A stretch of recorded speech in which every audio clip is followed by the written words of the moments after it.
السلام علیکم دوستو، میرا نام ہے اسامہ رشید اور آپ لوگ دیکھ رہے ہیں یوٹیوب چینل انفوٹیک ہب۔ جب آپ صلی اللہ علیہ وسلم نے مکہ کے کافروں کے ساتھ صلح حدیبیہ کا معاہدہ کر لیا تو پھر آپ صلی اللہ علیہ وسلم کا مقصد یہ رہا کہ باقی دنیا کے ملکوں میں اسلام کی دعوت پہنچائی جائے۔ تو آپ صلی اللہ علیہ وسلم نے دنیا کے مختلف ممالک میں اپنا خط بھجوایا تاکہ اسلام کی دعوت دے سکیں، لیکن آپ صلی اللہ علیہ وسلم نے ہندوستان پر بھی خط بھیجا ہو، اس کا کوئی ثبوت یا پھر کوئی تاریخ نہیں ملتی۔ تو آخر اسلام برِ صغیر پر کس طرح آیا، آج ہم اس پر بات کرتے ہیں۔ دراصل برِ صغیر کا حصہ دور نبوت اور دور خلافت راشدہ کی برکات سے محروم رہا، لیکن پھر اس کے بعد قائم ہوئی خلافت امیہ، جس دور میں اسلام ہندوستان کے علاقے میں آنا شروع ہوا۔ دراصل ہوا کچھ یوں تھا کہ عرب کا ایک سمندری قافلہ جو کہ سرندیپ سے یعنی لنکا سے واپسی عرب جا رہا تھا، تو ان کو کراچی کے قریب سندھی ڈاکوؤں نے لوٹ لیا۔ تو اس معاملے کے بعد بنو امیہ کی طرف سے ہندوستان کے بادشاہ کو ایک خط لکھ کر بھیجا گیا کہ جو ہمارے بندے قید کیے گئے ہیں ان کو چھوڑا جائے اور جو نقصان ہوا ہے اس کو بھی پورا کیا جائے، لیکن اس کے رد عمل میں ہندوستان سے کوئی جواب نہ آیا۔ تو بنو امیہ نے ہندوستان پر چڑھائی کرنے کا فیصلہ کیا۔ تو امیہ خلافت نے اپنے ایک نوجوان سپہ سالار محمد بن قاسم کی قیادت میں ہندوستان پر حملہ کرنے کا سوچا تاکہ ہندوؤں کی حرکت کا بدلہ لیا جا سکے۔ جب محمد بن قاسم نے حملہ کیا تو آہستہ آہستہ شہروں کو فتح کرتے کرتے ملتان تک جا پہنچا، لیکن پھر جب محمد بن قاسم کو عرب میں واپسی بلوایا گیا تو سلیمان نے محمد بن قاسم کو قتل کر دیا، کیونکہ وہ حجاج بن یوسف کی فیملی کا بہت بڑا دشمن تھا۔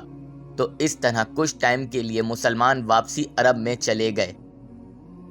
پھر اسلام دوبارہ 300 سال بعد ہندوستان کی سرزمین پر آیا، اور اس سرزمین پر جن لوگوں نے قدم رکھا وہ فقہ حنفی تھے، اور یہ لوگ ترکوں کے غلام نسل سے تعلق رکھتے تھے۔ پھر آہستہ آہستہ اس برِ صغیر کی سرزمین پر اسلام پھیلنے لگا۔ وقت کے ساتھ ساتھ مسلم امپائر بننا شروع ہوئیں، جن میں غزنوid اور غورج امپائر کے نام سر فہرست ہیں۔ لیکن پھر علاء الدین خلجی کے ٹائم پر منگول نے اس برِ صغیر پر قبضہ کرنے کا سوچا، لیکن علاء الدین خلجی نے اس طرح ہونے نہیں دیا۔ آخر علاء الدین خلجی نے منگولوں کو دھول چٹا دی اور ہندوستان پر قبضہ ہونے نہیں دیا۔ لیکن پھر کچھ عرصے بعد منگول کی امپائر کا ایک بہت بڑا حصہ اسلام قبول کر لیتا ہے، اور پھر ان میں سے بابر مغل امپائر کی بنیاد رکھنے والا ہوتا ہے۔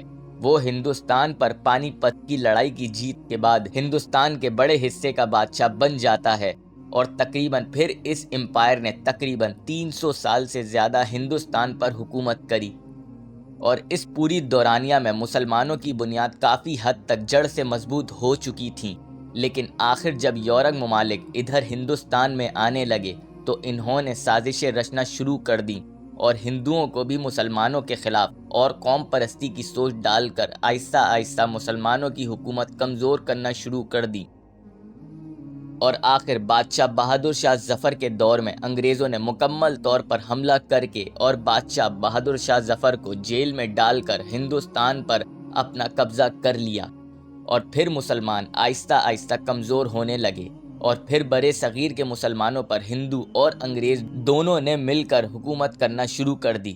یہ تھی تاریخ کے ہندوستان میں کس طرح اسلام پھیلنا شروع ہوا۔ ہم امید کرتے ہیں کہ آپ لوگوں کو ہماری یہ ویڈیو پسند آئی ہوگی۔ اگر آپ لوگوں کو ہماری یہ ویڈیو پسند آئی ہو تو لازمی ہمارے چینل کو سبسکرائب کر دیں۔ ابھی کے لیے ہمیں دیں اجازت، اپنا بہت سارا خیال رکھیے گا۔ اللہ حافظ۔